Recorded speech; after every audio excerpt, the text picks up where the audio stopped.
인파워먼트를 위한 성공 경험의 필요성 하나. 구성원의 성공 경험의 필요성. 혁신을 성공적으로 이끌기 위해서는 조직 구성원들의 적극적인 참여가 필요합니다. 그래서 구성원들이 스스로 열성적으로 참여하고 각자의 위치와 역할에서 책임감 있게 최선을 다하면 그 결과가 각자에게 보상이 돌아가게 됩니다.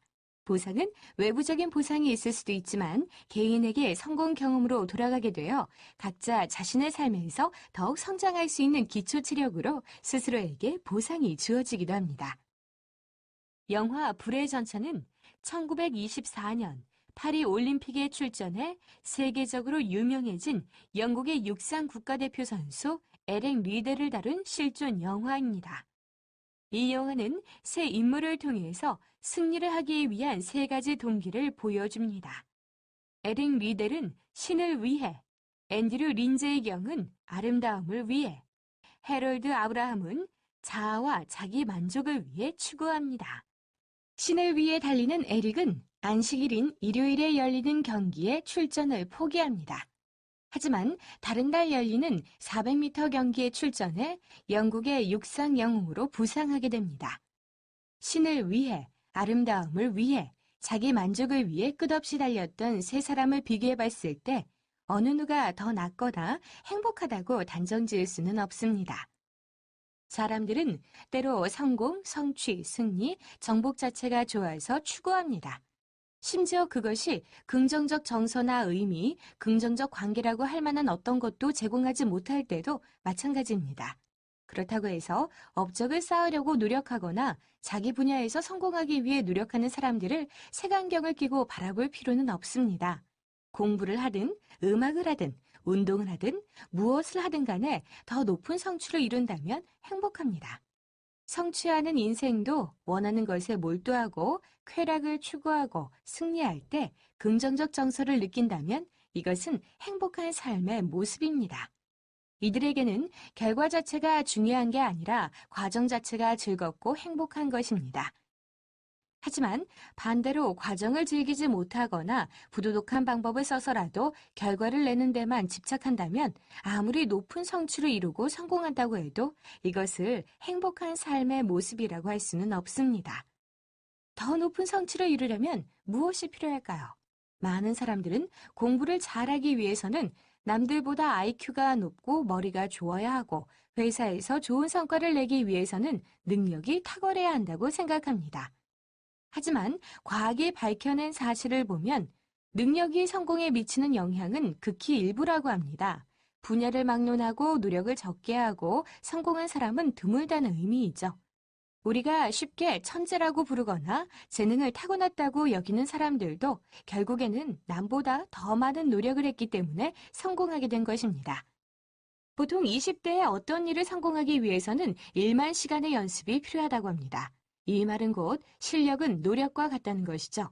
그리고 더 많이 노력하게 만드는 것이 바로 집념이라는 성격 특성이며 이것이 성공의 가장 중요한 요소입니다.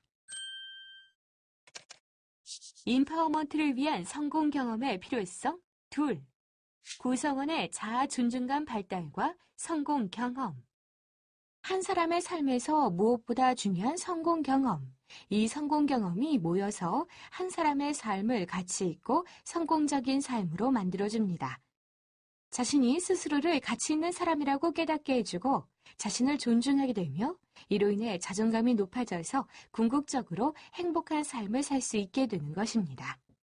쿠퍼 스미스는 자아 존중감 발달에 중요하게 작용하는 두 가지 요인을 소개했습니다. 첫째는 개인의 성공과 실패 역사, 그리고 각 개인이 성취한 객관적인 지위입니다. 여기서 개인의 성취와 실패란 다분히 주관적인 기준에 의해서 평가되는 것입니다. 둘째, 삶에 있어서 중요한 타인으로부터 구성원이 받은 존경심과 수용, 대우의 양입니다. 팀원이 얼마나 인간적인 대우를 받았는지에 따라 자아 존중감이 다르게 발달합니다. 결국 이 두 가지 요인에 가장 큰 영향을 주는 것은 바로 성공과 칭찬입니다.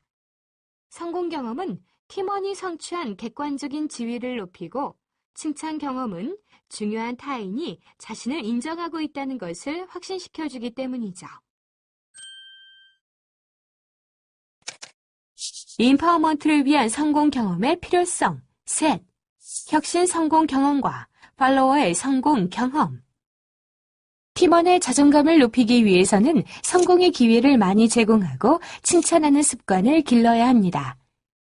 흔히 성공이라고 하면 거창한 과제를 떠올려 어렵게 생각하지만 자존감 향상을 위한 성공 과제는 사소하고 작은 일에서부터 시작됩니다.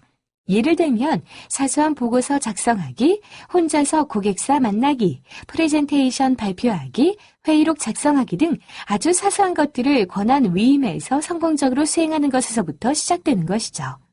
팀원이 점차 성장해 갈수록 신변적인 것에서 다른 사람과 관련된 것, 지적인 것까지 폭넓어질 것입니다. 종종 상사들은 팀원에게 어떻게 성공의 기회를 만들어줄지 고민합니다. 이것은 상사가 무언가를 제시해서 팀원이 해내야 성공 경험이 될 것이라고 믿기 때문입니다. 하지만 팀원의 성공은 상사가 어떤 과제를 제시하고 팀원이 그것을 상사 생각에 흡족한 수준으로 완수하는 것을 말하는 것이 아닙니다. 자존감을 위한 성공은 스스로 호기심을 보이는 것을 스스로 만족할 만큼 잘 해내는 것을 의미합니다. 그러므로 팀원이 성취를 할 수 있도록 적극적으로 자신이 하고자 하는 것을 실행할 수 있도록 두는 것이 곧 성공의 기회를 늘려주는 것입니다. 인파워먼트를 위한 성공 경험의 필요성. 넷. 혁신을 위한 권한 위임. 권한 위임은 조직 구성원들에게 활력과 능력을 키워 조직의 활성화를 이끌어내고 성과를 향상시키는 것입니다. 다시 말해 권한, 능력, 에너지 등 구성원들의 파워를 크게 키워내 개인과 조직의 발전을 이뤄내기 위한 것입니다.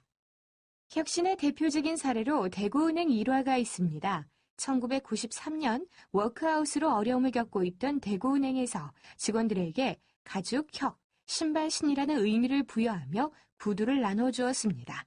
구두는 가죽이기 때문에 질기죠.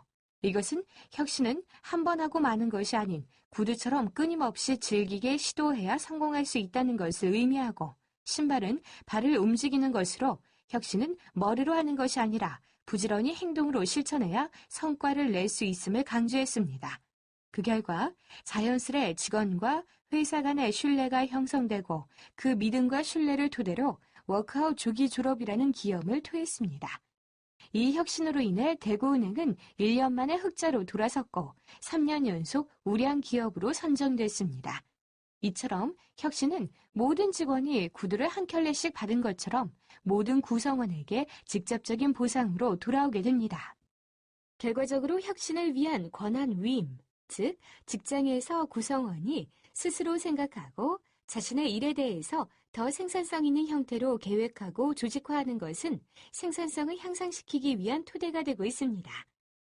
지식사회에서는 직원들을 육체적으로 열심히 일하게 하는 것이 중요한 것이 아니라 현명하게 일하고 최고 수준의 성과를 내도록 공헌하도록 하며, 그러기 위해서 끊임없이 학습하도록 하는 것이 중요합니다. 이 모든 것들은 구성원 스스로가 책임감을 갖고 있지 않으면 불가능합니다. 지식 디자이너